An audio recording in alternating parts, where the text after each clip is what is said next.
Good morning. Yes. So I want to say that Ms. Lydiya Powell, a researcher at the Observer Researcher Foundation, has very graciously agreed to join us for this interview. She is a specialist on energy policy, China's energy policy, and climate policy as well. So I am very lucky to have you here with us today, ma'am. So I will start with the first question. Yes. Can you give me 1 minute? I'll just put Yes, the certainly. first.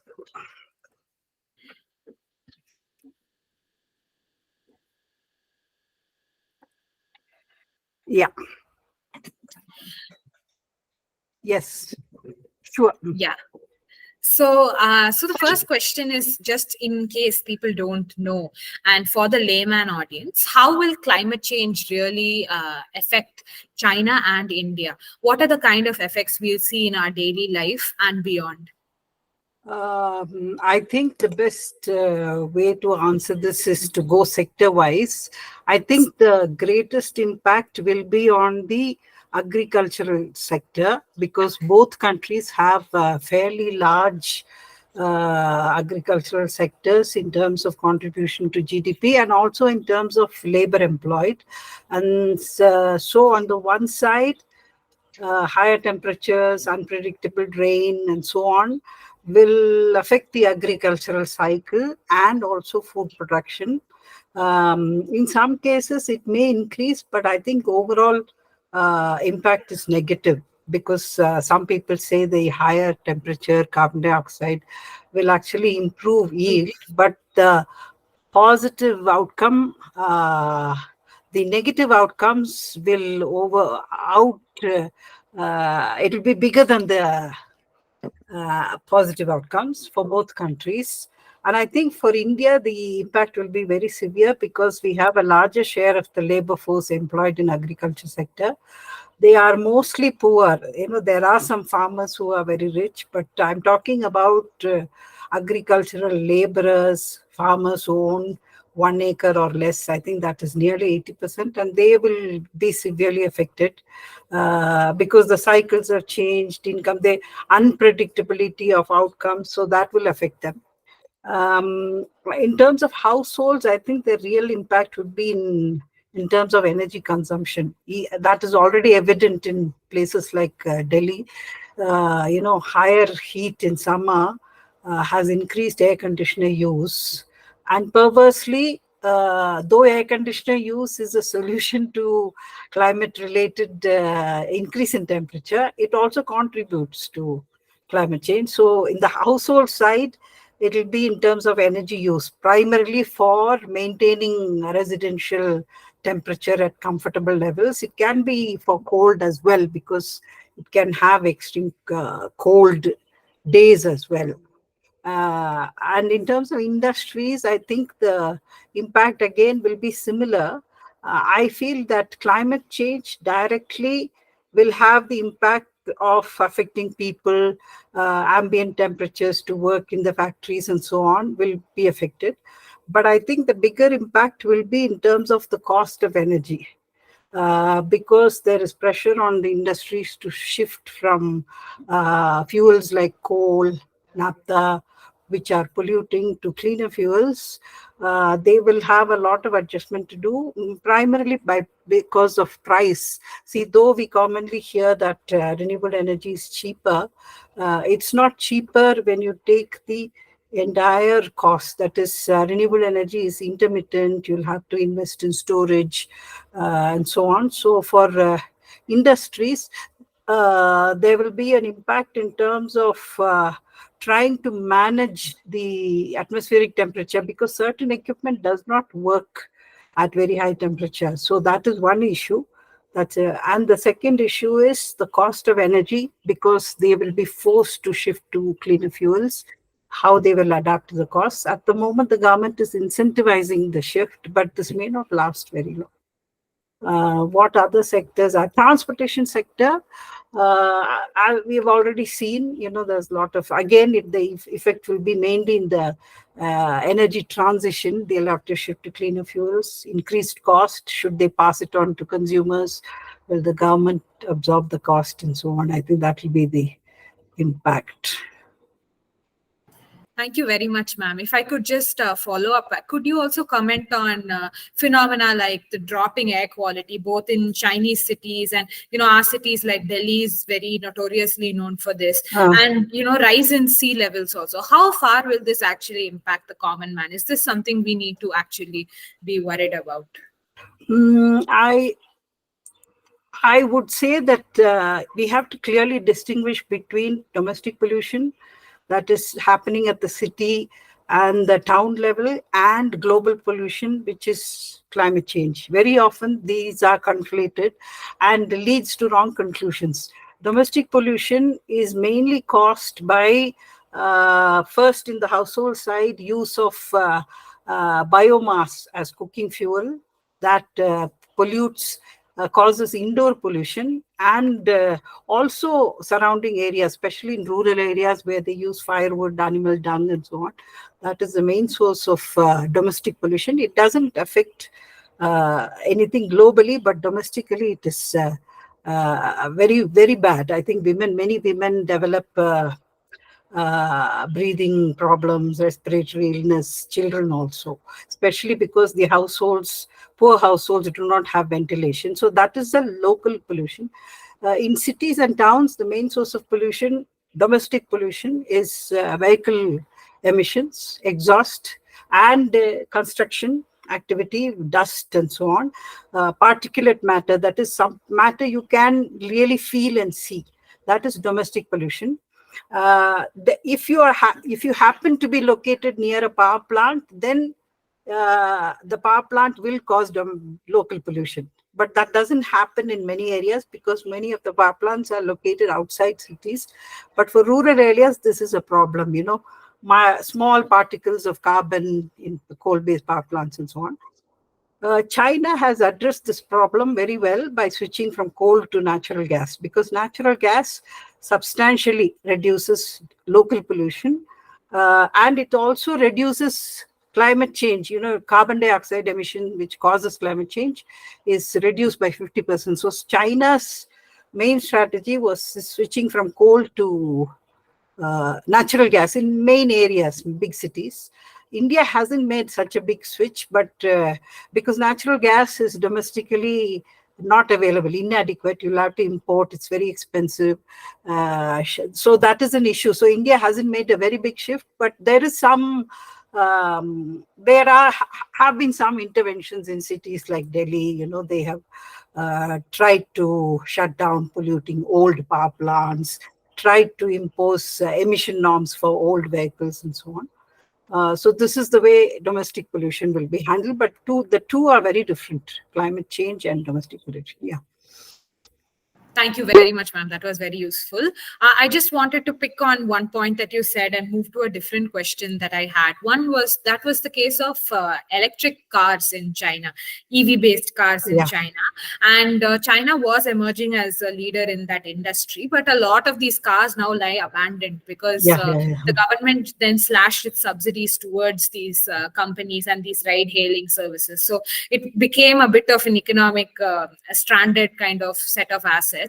So I wanted you to comment on that. Do you think that battery cars are a good way forward? Because like you said, transportation is one of the biggest sources of domestic pollution in cities, and it will contribute to overall emissions as well, right? So do you think that EV cars are a good way to go, or do you think this will just increase a race for lithium and cobalt mining, or what do you feel?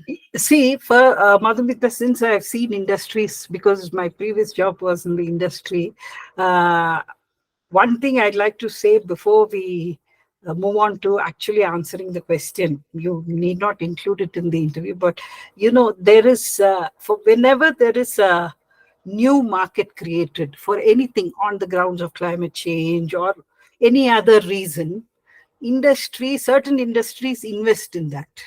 And they will lobby very hard for promoting that industry and preventing substitutes from coming in. So I would put the electric, many people think that electric vehicle will solve a lot of problems. That is an oversimplification. See, you mentioned China. See, what is happening is they want to emerge as a leader in any of the new energy technologies. They've invested heavily. They've not only in research and development, but also in manufacturing techniques. And they've subsidized also. But what has happened is, because of the subsidies, many people have bought electric vehicles, and to charge the batteries, electricity is required. And China is investing in coal-based power plants to meet the demand for electricity from electric vehicles. See, what happens is, when you compare electric vehicles whose batteries are charged with coal-based electricity and cars which run on efficient petrol or diesel engines, many studies show that the life cycle emissions of the petrol and diesel cars are actually less. So you have to look at this issue very carefully. What happens when you use an electric car is domestic pollution, that is the pollution that comes out of the exhaust pipe of the cars, is reduced. That means that city where the car use is very high, like Delhi, the pollution level goes down. But since they are charging using coal-based electricity, the place, it may be Jharkhand, it may be Bihar, where the power plant is located, it can be UP actually, for Delhi, much of the park. There the pollution level goes up. So overall, electric cars may reduce domestic pollution, local pollution, but it will contribute to increased carbon dioxide if you don't address the problem of where the electricity is coming from. And this has happened in many countries, like Hong Kong, so many other places. So this is an issue that must be considered. There is a lot of lobbying for electric cars, because there are so many new entrants. So they are exaggerating the positive side and downplaying the negative side. So I would say, as scholars, we have to be neutral and look at the whole picture. So I would say, and of course you mentioned mining, that is something nobody talks about. Mining still happens with the traditional equipment, earth movers and so on, and they all use petroleum-based fuels because they are far away in remote areas. And so the mining happens using fossil fuels. You don't look at that. There's a whole body of literature that is life cycle emissions. These are all just desktop calculations. I say, okay, or if you can consider the life cycle, it's still lower and so on. But I don't trust those studies so much. So there is a negative side also for electric vehicles. Essentially, they move the pollution from the exhaust to the smoke tax of the coal-based power plants. So that is one thing. Then this issue of subsidies, heavily subsidizing, especially in China, because China wants to become the leader in everything, if possible. And because they subsidized, what happened is the new manufacturers made their money. They made their money. They don't have to sell these cars to make money. The subsidy has already covered their profits, so they can just dump these cars. So that's a huge waste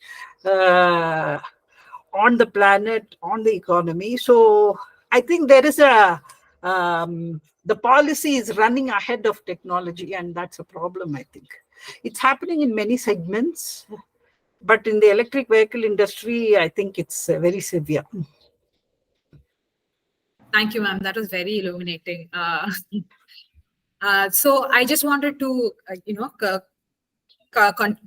drawing from what you already said, that China always wants to emerge as a leader in something. Yeah, so there has been a lot of talk on how they're emerging in the wind and solar markets in renewables, right? So could you talk about how wind and solar fare in terms of actually being able to satisfy domestic power demand and enable a transition away from coal? And is China's policy with regard to wind and solar, geared towards this, or is it more towards export competitiveness and security and things like that? I just want. See, initially when China started renewable energy manufacturing, they were actually trying to meet the demand arising from Germany, Spain, Italy, and so on, which were heavily subsidizing solar energy consumption. So they were actually thinking of export only. Domestically, they were only thinking of solar energy as some marginal energy source which can meet rural energy. They didn't think of it as a sophisticated primary energy source. But Germany and many European countries were heavily subsidizing production and consumption of solar energy, and it worked out for China. But they, as they always do, they overproduced. So there was surplus. When there was surplus, this I'm talking about 1990s, early 2000s maybe. So when there was surplus, they thought, okay, what do we do with the surplus? Because Europe started changing its policy. They were subsidizing heavily. Then they realized we can't go on subsidizing. The financial crisis. So the demand dropped. So China said, okay, let's start using it domestically. And they started using it domestically, and they also subsidized. They realized that you have to subsidize the use of so there was increase in consumption of renewable energy. Then they also realized globally there's a shift. We can't escape. So let's also shift. And they subsidized and so on. But right now, what is happening is, many people don't like to admit this, but renewable energy, when you take the full cycle cost, investing in backup. See, now let's say you put up a rooftop solar panel in your house. When the sun shines, you switch off all the grid-based power and you start using solar. But when the sun goes down, when there's no solar, you have to use your regular. See, so that is actually your backup. So nobody takes this. Electricity is priced for 24-hour continuous uninterrupted supply. That is what you pay for. Renewable energy doesn't provide that kind of service. Grid-based electricity does. So grid-based electricity becomes a standby, and you never count the cost of that. But actually, that's part of the cost, because what you're paying for is 24 hours. Sorry, ma'am. Cost in terms of emissions or in terms of prices? No, I'm just talking about the prices. Price. So when you take the total cost of setting up a renewable energy system, you have to take the cost of standby, either in terms of batteries or the grid-based supply. So the overall cost becomes high. So any country that uses renewables has to subsidize, or just forget, don't consider. Many people don't think. And see, I've spoken to so many people who use solar panels. They say it's cheap, but they don't count the cost of the standby arrangement. So, see, even when you use batteries in your house for power cuts, that's a standby arrangement. And when you talk about your electricity bill, you may not talk about the cost of the battery you have, but you may have it at home. So, but you have to talk about that.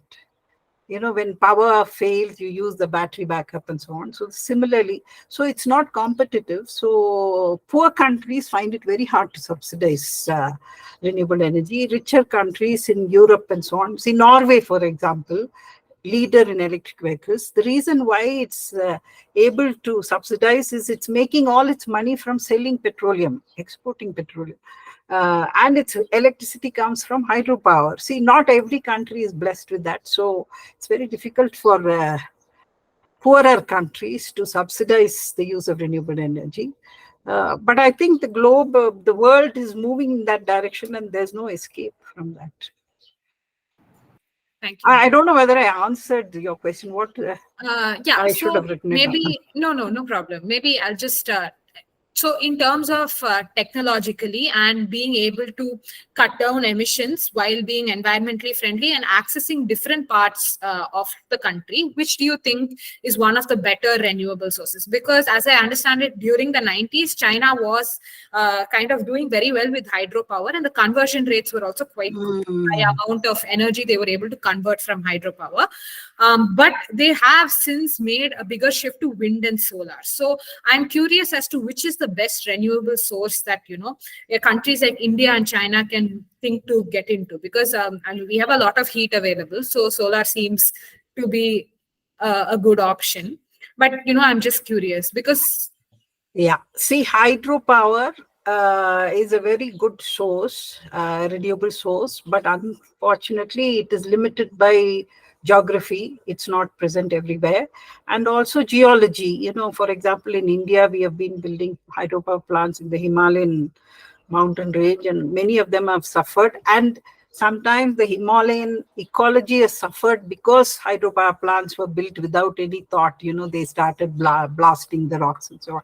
So there's a huge geological risk. Some countries, Brazil and so on, are blessed with the hydropower, but not every country. So hydropower scaling up capacity is very limited. For many reasons. You'll have to large dams, relocate a lot of people. There's a social cost. So it's limited. Whereas solar, scaling up, it's even if you harness just 1% of the solar energy which reaches the earth, you can supply a lot of energy, but that is theory, that is in paper. Harnessing 1% of solar energy that reaches the earth is very difficult. See, the energy is very dispersed. And to collect it, you have to invest in solar panels. To have solar panels, you have to have silicon.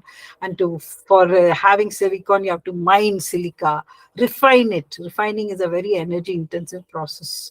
Then you have to make the panel. That's all. So a lot of costs are involved. But many people argue, the climate activists argue that these costs are all justified, because if you don't do it, we're all going to die of heat and so on and so forth.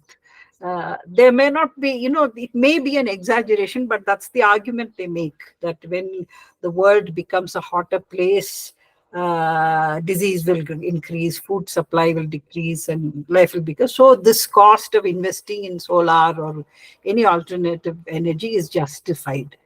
But in countries like India and China, this is very difficult. We have other pressing investment needs: education, healthcare, housing.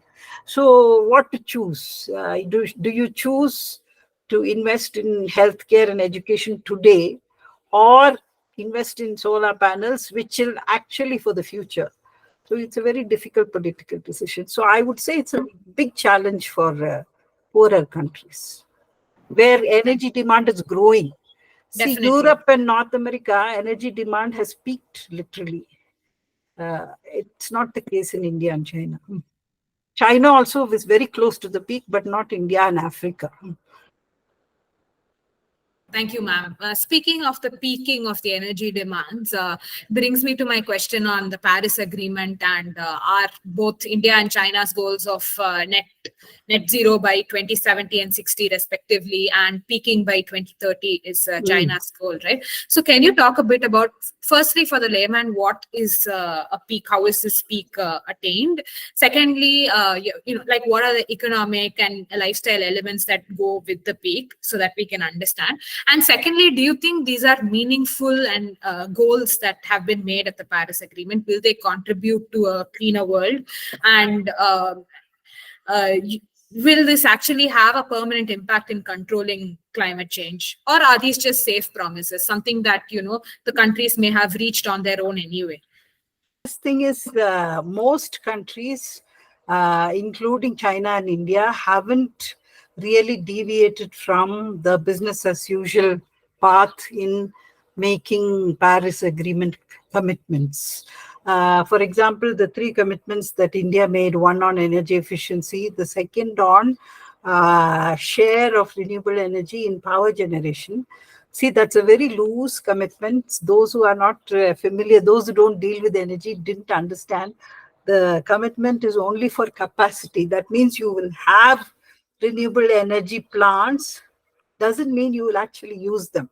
So it just says that there is a big difference between capacity and actual generation. So Right. So when you say there is an increased percentage of renewables in the energy mix, does that refer to the capacity or no, it only refers to the capacity. The promise was made only for capacity, and that includes hydro and nuclear. So including all that, they said we will have at least 50% capacity. In terms of renewable energy. So that's also, when the promise was made, we were at about 34, 35. Now we're a percent.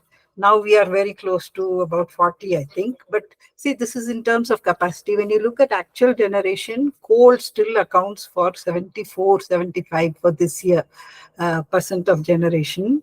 The numbers vary, but renewable energy, at the best estimates say it's about 10-12%, not including hydronuclear in actual generation. But in terms of capacity, it's very high. I think renewable energy is about 39-40%. So that commitment also is very close. This is India, right? I'm talking about India. China is also, I mean, Indian government may not like me saying this, but we closely follow China's commitments. It's almost very similar. It's almost like copy paste, but we adjust the numbers to suit our situation. The third commitment is also very similar to what China made in terms of sinks and so on. Very similar. And in you mentioned in your questions that net zero target 2070, there was a lot of pressure on India to make that commitment. See, long-term projections and commitments are not scientifically grounded. See, it doesn't account for demographic changes in technology. So any political commitment which gives you some advantage in multilateral platforms, India is committed to net zero. The short-term gain in making long-term commitments is very high. So anybody can make long-term commitments. By 2070, we'll do this. So all countries have made this promise. India is not unique. There's a lot of pressure on India to commit, and so it committed. But no country has a clear plan on how they will reach that net zero. And also there is an issue with net zero. It allows for a lot of things, technological strings, that carbon capture and storage, technologies which are a bit controversial, direct capture of carbon. Many of the environmentalists oppose these technologies. When you promise net zero, that's why the word net is there, because you can absorb the carbon that you emit. That means there is a bet on technology. They're all betting on technologies which are not yet in place. So though it sounds very good when you say, there will be carbon reduction, eliminate net zero carbon emissions by 2070, how we will get there, no country knows. But all have made the promise because the immediate gain, political gain, international prestige is very high.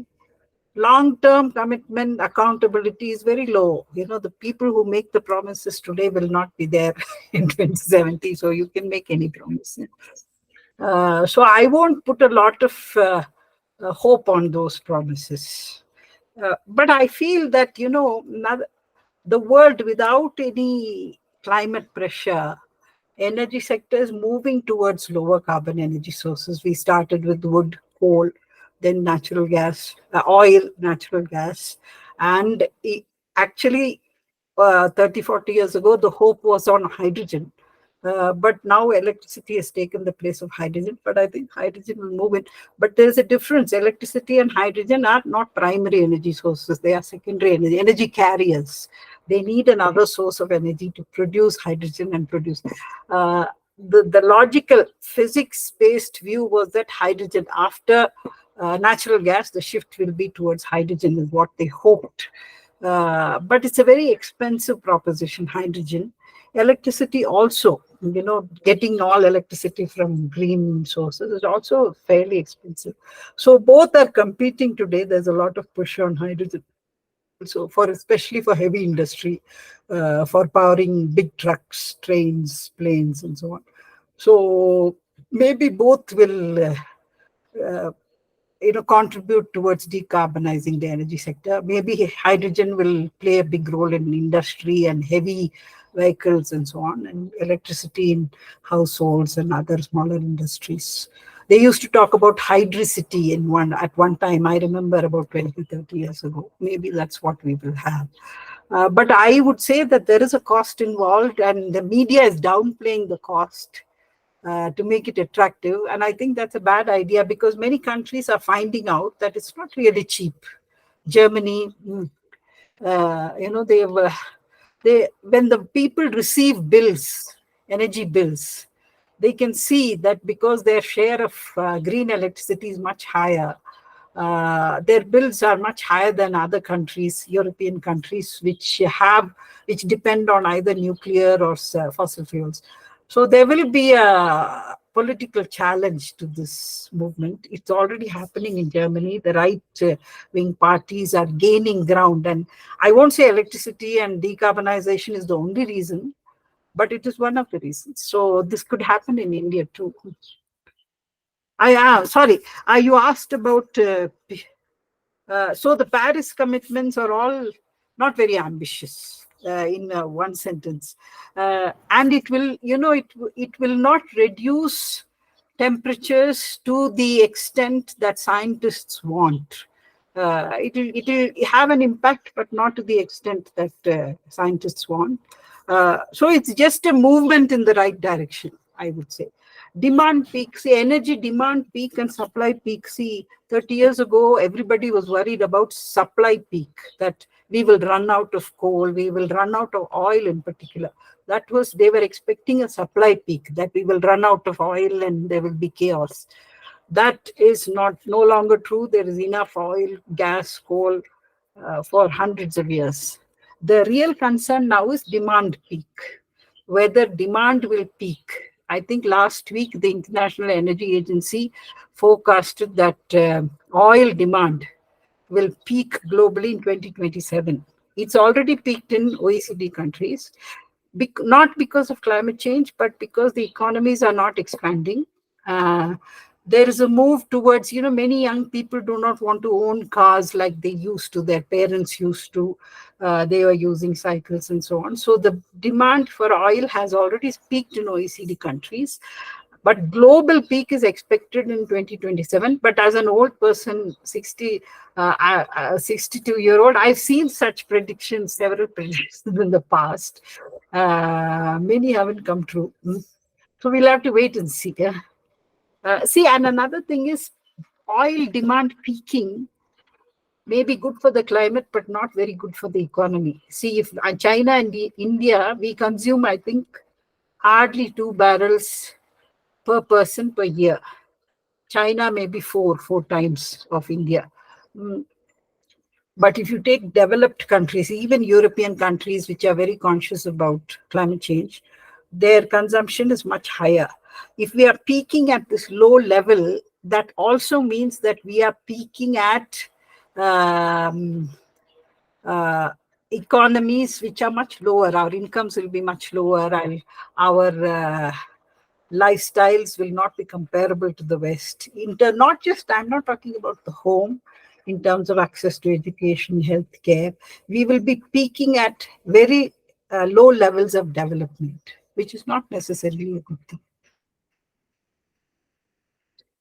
Thank you very much, ma'am. That was very useful. So in this process of decarbonization, what would you say are two key things that both, or one key thing that both India and China need to really do, going beyond the costs of shifting to renewables or, all the other difficulties that we have right now in place? What do you think are two really good strategies that both countries can adopt to decarbonize? That will be actually, of course, there will be costs, but minimal costs, kind of. Yeah, I would say that the narrative on climate change and decarbonization is controlled by what you can call the global north today. The science, the political activists who promote issues, the narrative is controlled by the global north. I would say China and India and the other global south countries should take over and sort of formulate a narrative that is beneficial to them. I think I would say that that is the biggest challenge today. We are blindly accepting the narratives promoted by the West. They are in a way promoting a disaster narrative. Like we would tell a child, if you don't do this, you'll fall and something bad will happen to you. Almost the same narrative, very patronizing. If you don't eliminate all your coal-based power plants, you'll all die, floods. So that kind of, I don't think that is an oversimplification, I would put it that way. And I feel all the developing countries, including countries in Africa, should make development, an improvement in lifestyle. I would say access to education. That should not be compromised in addressing climate change. So the narrative that emerges from the global south should put development at the center. And also, when you put development at the center, affordability of decarbonization will become an issue. See, all this time, affordability have been, no, anyway, you're going to all die if you don't do it, so don't talk about affordability. I feel you should make affordability a big issue. And the third thing, because affordability is a big issue for poorer countries, richer countries should support poorer countries' decarbonization with financial and technological help. I won't say they should sell their products to us. I would say it should be a grant. And this also takes care of this issue of inequality in climate debates. Even if you take the IPCC models. Common but differentiated. No, not only that, but if you take IPCC models, which are used as a basis for fixing targets and so on, you can see in the they have a disclaimer saying that these models do not take into account issues of equity and so on. So as a result, what happens is the global south incomes are frozen at a much lower level. See, even in 2100, the global north will be consuming 3 to 4 times the energy of the global south. They will have incomes 3 to 4 times that of the global south. That means they are freezing the inequality and using climate change as a cover. I feel that narrative, that argument should be changed, because we are much larger in terms of population, in terms of the size of our economy. If we don't agree, climate is going to, the climate change issue will not be sorted out. So we have bargaining power. So I feel that development, which has been marginalized by the narrative of the global north, needs to be changed by the global south, which has to make development the central issue, which brings in affordability and technology transfer. Most of the emissions cost was in the atmosphere. Carbon dioxide stays in the atmosphere for 100 odd years, and that was all contributed by the global north. They should take some responsibility for what they did. By way of example, I would say that what is happening in California today, it's a very progressive state which is mandated that petrol-driven cars cannot be used after 2025, something like that. A very stringent climate regulation. They are promoting a bill which says that energy companies, particularly fossil fuel companies, should pay for the damages suffered by the state. We are making, China, India, all the poor countries, G77, they are making the same argument.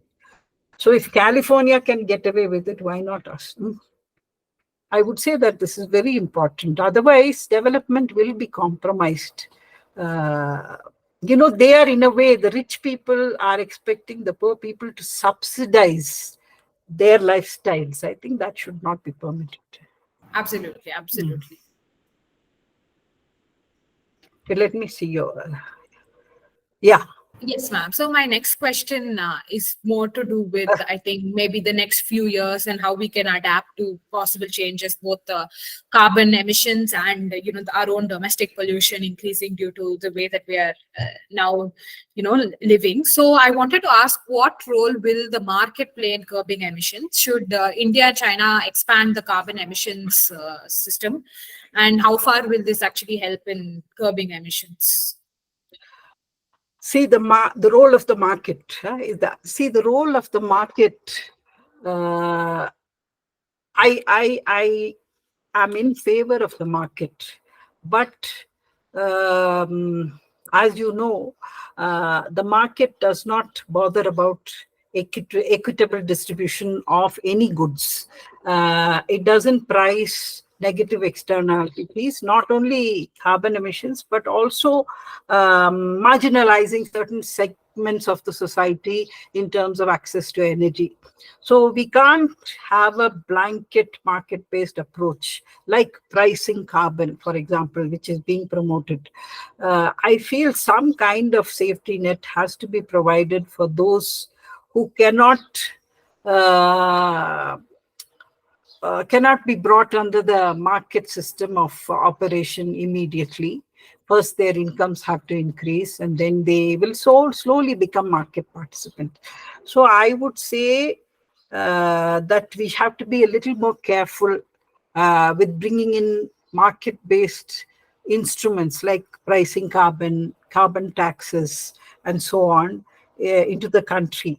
But as economists like Aravind Subramaniam have already argued, energy prices in India, I am not very sure about China, but India, some of the sources of energy, for example, petrol, we have 100% tax on petrol, almost 95 to 80%, 80 to 95% on diesel. And he has called it a carbon tax, actually, because that is though it's not labeled as carbon tax, it's excise and VAT, actually. But it's effectively carbon tax, because petrol, as a share of our income, the price of petrol is so high that it limits the use. So there is a implicit carbon tax already. Same is true with electricity. If you look at electricity prices in India in terms of purchasing power parity, for various reasons, it's very high.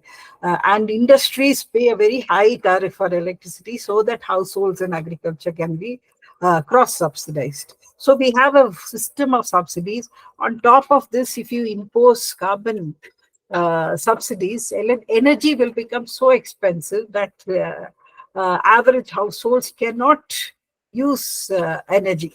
So I feel that poorer countries, though market has a role to play in addressing climate change, I would say there must be some care in taking care of those whom the market ignores. Makes sense, ma'am. Thank you very much. Next, if I could ask, what do you think? Do you think that we are equipped to deal with adverse impacts of climate change? And are we making any efforts to protect citizens, like sea walls or things like, improving air quality or making cities more adaptable? So is this something that is important? What do you feel? See, I would comparing India with itself 30, 40 years ago, I say we have made substantial progress. I don't think you were born at the time, but some of the natural disasters used to kill millions in India before, just a cyclone or something. 1 million people dying overnight was common. That is not true anymore. So there's an early warning system in place, protection, moving people to safer locations, and so on. There's a substantial improvement. On the policy side, on the government side, I would credit the state governments for this. It's not a central issue. Disaster management is mostly happening at the local government level, and they have made substantial progress. Nowadays, in any natural disaster, the number of fatalities is substantially lower. But when you look at even Western countries, I would say India has made a lot of progress. India and many poor countries, Bangladesh, China also. And I would say, as poor people are used to managing disasters and uncertainties, I think the inherent human capability to adapt to disasters in poor countries is much higher. The heavy rain in a Western country uh, may look like a disaster, but the same amount of rain with higher intensity, people adapt very beautifully in India and many poor countries because they are used to managing on their own. So I would say, yes, their adaptability has improved substantially, but I would say there is room for improvement. And many of the poor countries, China and India, are punching above their waist in terms of doing something. When you look at our incomes, it is much low, very low actually. And we can get away with doing nothing, but we do a lot. So I would say that we are really doing more than enough to address domestic pollution and also to address climate change.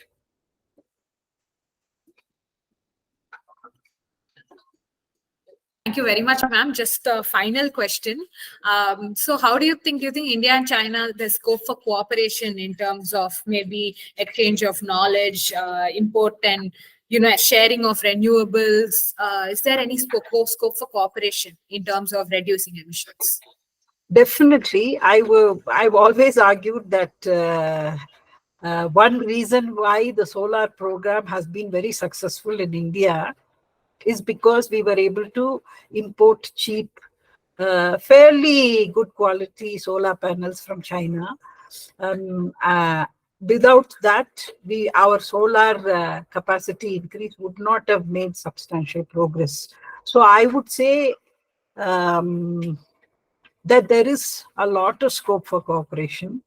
I think we should leave geopolitics aside and treat this climate issue as independent of other challenges. Because, now there is a trend in India. I would say India is just borrowing strategies of the West, of replicating, developing its own domestic capability of manufacturing. If you look at India's record in domestic manufacture, it is nothing to be proud of. We haven't really become competitive in the manufacturing segment. We have tried a lot. You take, for example, defense. There's been a lot of projects saying that India is a very big importer of arms. We have tried to develop domestic capabilities and we have failed. We are not a big exporter of arms. Whereas countries that started after us, like South Korea, are very big arms exporters today. So I'm just using it as an example. We have tried a lot of things to replicate manufacturing capabilities, match and exceeds China's competence in that. And we haven't been very good at that. We are good at some other things, the theory of comparative advantage. We may be good at knowledge generation, but we are not very good at manufacturing process efficiency. China is very good at it. So I think the two together can make a very good combination.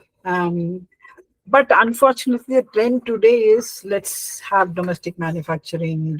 See, but even within India, in the solar segment, there are two camps. When you bid for a solar projects, you bid on the basis of tariff. Whoever quotes the lowest tariff will get the project. Other criteria are there, but tariff is a very important. So when you get a project on the basis of low tariff, you can implement the project only by importing panels from China. If you buy the same panels from India, you will not meet the tariff commitment. So the solar developers who are just project implementers actually want imports from China to be permitted. They don't want customs duty barrier. But those who are into manufacturing, they want the barriers because they know they will never be able to match China prices, and they want the protection. So even within India, there are two camps. So I feel that lower cost benefits India because we have an affordability challenge. Developing an industrial base at this late stage, it will take several years for us to become a competitive player in that segment, is a bit too ambitious.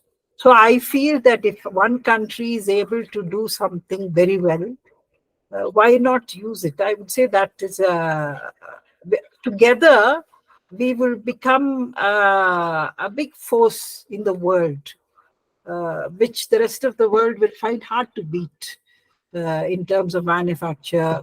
You design and knowledge can be with India, manufacturing can be with China, and so on. So there is a lot of cooperation. And some of the disasters, energy pricing, both of us subsidize. China also subsidizes energy for the poor. How to cope with these subsidies? Can we phase it out? When we phase out subsidies, what will happen? You take the case of liquid LPG cylinders. See, with the moment the subsidy is withdrawn, people go back to using firewood and biomass. That is actually more polluting than LPG. So subsidies have to be continued. So how do we continue it? So there is a lot of issues where we have common problems and naturally common solutions. So I would say the scope for cooperation is enormous if geopolitics doesn't come in the way.